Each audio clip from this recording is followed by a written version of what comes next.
E aí pessoal, tudo bem? O último episódio da série do Demolidor, que não teve Demolidor, pelo menos a metade da série, né? Mas nesse último episódio tivemos Justiceiro e Demolidor, né? Aí tem dois juntos, ou não tem nenhum, ou tem os dois. Podia ter, no que não tivesse Demolidor, podia aparecer o Justiceiro. Agora, vendo como um todo, eu sempre gosto de fazer um panorama geral do episódio aqui.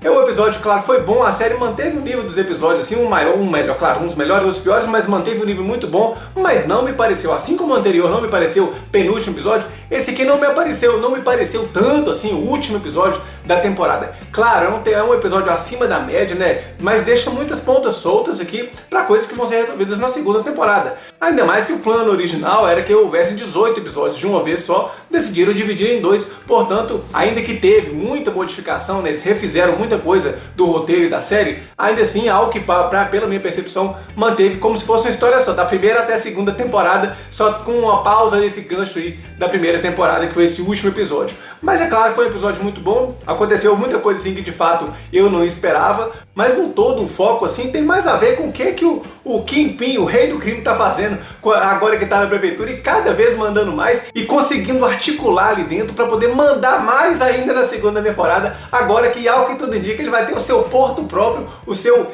estado, micro-estado ali dentro daquele porto lá, que ele pode fazer o que ele quiser lá dentro, que a lei americana não chega lá, e é isso que a gente vê que o Fogg tinha descoberto, que aquela área lá era uma área livre, etc, alguma coisa assim, e o Fogg tinha descoberto isso antes, e aí a Vanessa viu, pô, Fogg descobriu isso aqui, ó, tá quebrando meus esquemas, vai lá, mercenário, e acaba com ele.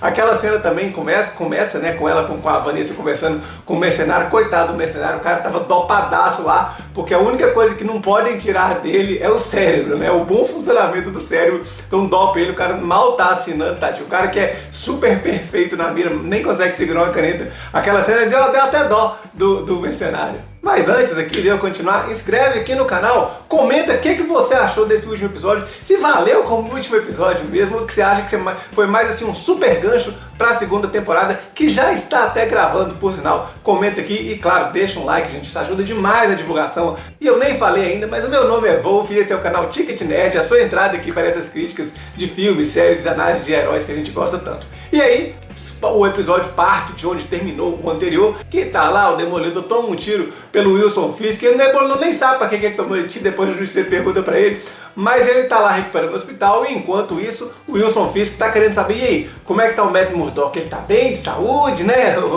Esse Wilson Fisk é malandro, viu? Aí o cara fala assim, ó, tá ruim, mas tá bem. Tipo, tá ruim, mas tá recuperando. Aí ele fala assim, não, mas não deixa ele recuperar não. Se ele morrer, aí ele vai virar um herói morto, vale muito mais do que um vigilante vivo. E de fato, que o rei do crime é excelente nisso. Ele pega a situação e vira pro lado dele assim. E claro, seria muito bom, né? Se o Demolidor morresse ali, na verdade não mataria o Demolidor. Ele ia usar a morte do advogado. Nossa, que advogado Matt Murdock, que cara bom, um herói que deu sua vida para salvar o prefeito, quer dizer, ele acreditava na cidade e tal, enquanto isso ele acaba com o Demolidor de uma vez. E aí para isso ele vai mandar o Bucky lá poder matar o Demolidor, mas o nosso herói malandrinho já sacou que o Bucky tava lá e ele foge. Eu achei aquela cena interessante, principalmente depois que apaga tudo, e eu vou chegar na hora que apaga ainda. Mas aí chegamos na parte mais interessante do episódio, na minha opinião, e uma das melhores dessa temporada, que o Demolidor chega em casa, chega lá, quem tá lá? O Justiceiro, que a gente então não sabe quem mandou o Justiceiro lá.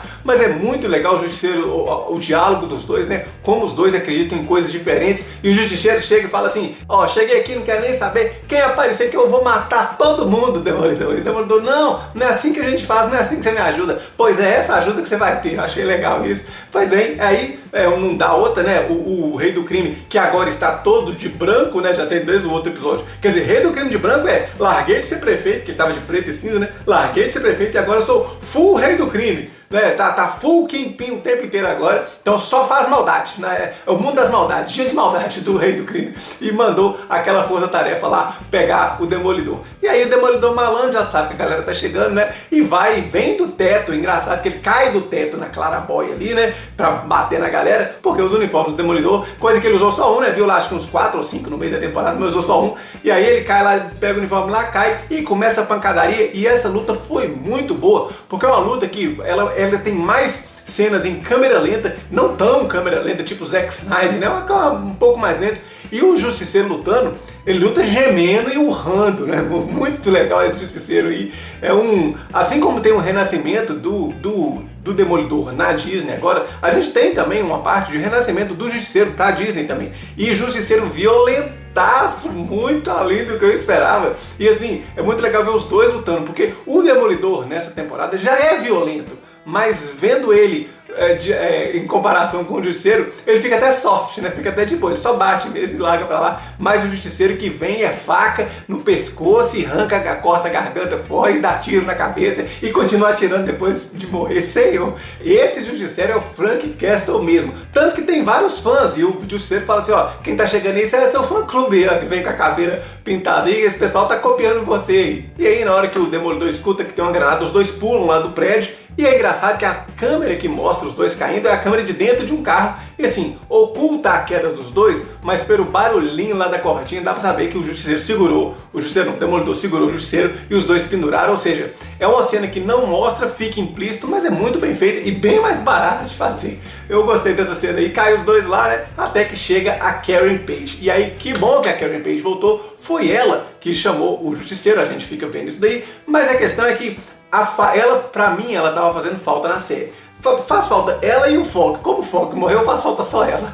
E aí, por quê? Mesmo na hora que os dois estão lá desvendando aqueles arquivos lá, que o Fogg até achar que o negócio do porto que eu mencionei aqui, o fato dela ter um lance lá com o Justiceiro na segunda temporada da série do Justiceiro, isso agrega muito pra essa série aqui, porque o Demolidor viu que o coração dela bateu mais forte pelo Justiceiro, mas também bateu mais forte por ela, por ele. Então tem um triângulo amoroso ali, a presença dela tem uma carga emocional muito maior do que aqueles outros personagens. Então que bom que ela voltou e que bom que teremos ela na segunda temporada. Mas vai ter mais gente na segunda temporada ainda. E aí tudo que o Wilson Fisk quer é o caos, porque é a partir do caos que ele vai gerar a ordem. E ele mencionou isso há uns 2 ou 3 episódios atrás. Então já teve a tentativa de assassinato com ele, né? E aí já teve a sabotagem da energia elétrica de Nova York. É engraçado que Nova York ficou no escuro, mas Nova Jersey também, as cidades ali do lado, Staten, ficou tudo também apagou também. Quer dizer, o prefeito de Nova York manda nas cidades vizinhas também. É igual se você mora em São Paulo, apaga São Paulo, apaga Osasco também, né? E apaga Guarulhos também, né? Apaga só São Paulo, não. Aqui em Belo Horizonte apaga Contagem, apaga Betim, etc.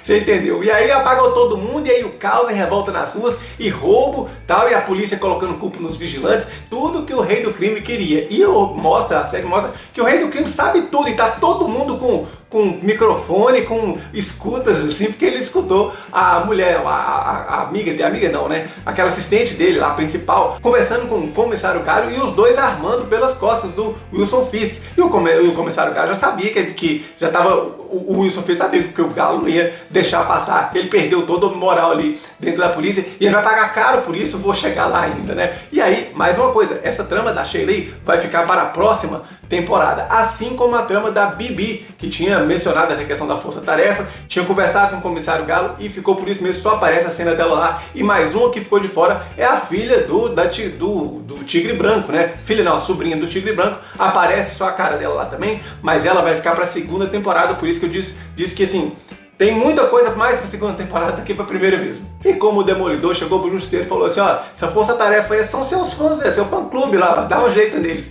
Aí o Justiceiro vai sozinho no covil do bandido chegar lá pra poder matar todo mundo sozinho. Aí sim, eu achei essa cena forçada, porque o Justiceiro é muito bom de luta, muito violento, não tem limites com ele, mas ele não é burro. E ele foi lá dentro do covil, lá dentro da base, lá na ilha não, no porto lá, onde tem 200 policiais lá com a caveira dele, mas enfim, todo mundo querendo atirar nele, ele parece que não atirou de verdade, mas era só pra pegar ele mesmo, e conseguiu pegar e moer ele, e falou, não, nós somos seus fãs, fica junto com a gente, o que você faz aqui, a gente faz também. Quer dizer, eles não entendem nada do Justiceiro, só são fãs da matança generalizada que o Justiceiro promove, mas eles não entendem o que tem atrás do personagem. Essa hora aí também é uma hora que a série o tempo inteiro mostrou um paralelo entre o Demolidor e o Wilson Fisk. Nessa hora mostra um paralelo do Justiceiro conversando com eles e o Wilson Fisk conversando com aquelas outras pessoas que estavam próximas a ele, que estavam meio que traindo ele ali, né? Que ele mandou convocar, mandou aquele atorzinho fraquinho lá, só convoca quem não tá no barco. E aí ele convocou e é na hora que ele tá conversando lá com o comissário Galo lá, que aí, essa hora o justiceiro fala que, assim como vocês não entendem quem que eu sou por trás dessa violência toda aqui, o Wilson Fisk tá falando a mesma coisa com o povo lá, né? As frases que os justiceiros estão falando, elas se aplicam às frases não ditas pelo rei do crime, que tá ali falando sobre o comissário Galo. E aí ele vai lá e começa a espremer a cabeça desse cara. Senhor, essa cena, ó, pra mim, a pior da série. E pior assim, não é que a cena é ruim, gente, a cena só é impactante. Eu não consegui ver, não. Eu tava olhando, não, ele vai fazer isso, ele não tem essa força, não. O cara é super forte pra poder, gente, estourar um crânio é pesado, né? Lembrando que na série lá da Echo, não, da Gavião Arqueiro, né? Ele tomou, acho que tomou um tiro, não lembro, tomou o carro atropelou ele ficou vivo, ele ficou de boa, quer dizer, ele tem uma forcinha um pouquinho acima, mas ele estourar a cabeça do cara, eu não consegui nem ver, na hora que foi estourar eu falei, não vejo, passa cera e tal, não vejo, porque foi pesado demais, muito mais pesado que todas as do Justiceiro lá. E aí, mais uma vez, tá lá o rei do crime de branco, com a roupa manchada de sangue, essa simbologia bastante grande, porque ele se fica sempre de branco, onde tem sangue e violência, sempre de vermelho, tanto que na cena passada, na festa passada, a mulher dele, a Vanessa, era a única de vermelho na festa toda, né, porque ela que tinha contratado a violência, ela que tinha contratado o mercenário, eu acho interessante, e o mercenário é tudo de azul, porque quando ele atua fica tudo azul mesmo, então você tem azul, vermelho e branco, as cores da América, cada uma numa simbologia diferente aí, mas essas partes criativas, eu acho super criativas essas coisas da série, mas a questão é que depois dele fazer essa violência toda e sujar de sangue, ele vai lá fazer um convite pra Heather, aí eu ia falar a namorada do Demolidor, mas até aí, pelo nome é ex-namorada do Demolidor, porque o Demolidor, cometeu um erro assim, que não pode acontecer, ele trocou o nome da mulher. Errou feio, errou rude. Quer dizer, não é que ele trocou, mas quando ele tava acordando, ele falou o nome da ex. E você, a lição de vida aqui, você não pode falar o nome da ex em hipótese alguma, ainda que você esteja recuperando no hospital, ainda que você esteja sob efeito de drogas, ainda que você tenha tomado um tiro. Você não pode acordar e falar o nome da ex de jeito nenhum.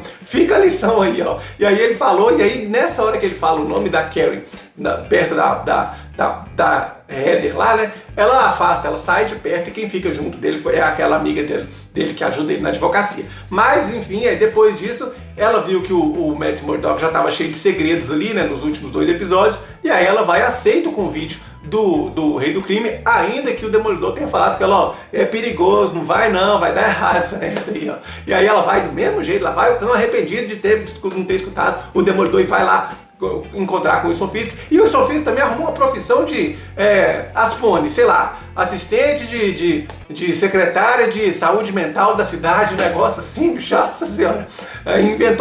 Inventou a profissão para ela. E agora isso é legal, porque coloca ela na história e volta com a Karen Page, que eu falei que agrega muito para a segunda temporada. Então, isso aí eu achei que foi bem plantado. E aí, o Wilson Fisk fala assim, agora é lei marcial aqui, terra de ninguém, quem manda é a polícia e eu posso fazer o que eu quiser, porque eu já podia, sem a lei marcial, eu já podia fazer o que eu quiser, mas agora com a lei marcial, eu que mando aqui nesse negócio, é a polícia que manda, é cartão verde pro Wilson Fisk fazer todas as barbaridades que ele quer, pelo menos por um período de tempo aí que ele fala assim, não, porque depois eu quero que todos os nova-iorquinos vivam felizes. E se o Justiceiro foi burro de ir lá, no meio do exército lá da Força Tarefa com 200 pessoas, o Demolidor não foi burro a esse ponto e não quis ir lá e falou, eu não consigo ir lá não, vamos precisar de um exército. Ou seja, deve juntar uma turma para a segunda temporada e eu espero muito que venha o Luke Cage para essa galera. A Jessica Jones também vai agregar bastante. Agora, Punho de Ferro pode deixar de lado, né? Aliás, na verdade, esse pessoal, os defensores, na verdade, eu acho que eles vão aparecer, mas eu não creio que eles vão ficar presentes a temporada toda, não. Eles devem aparecer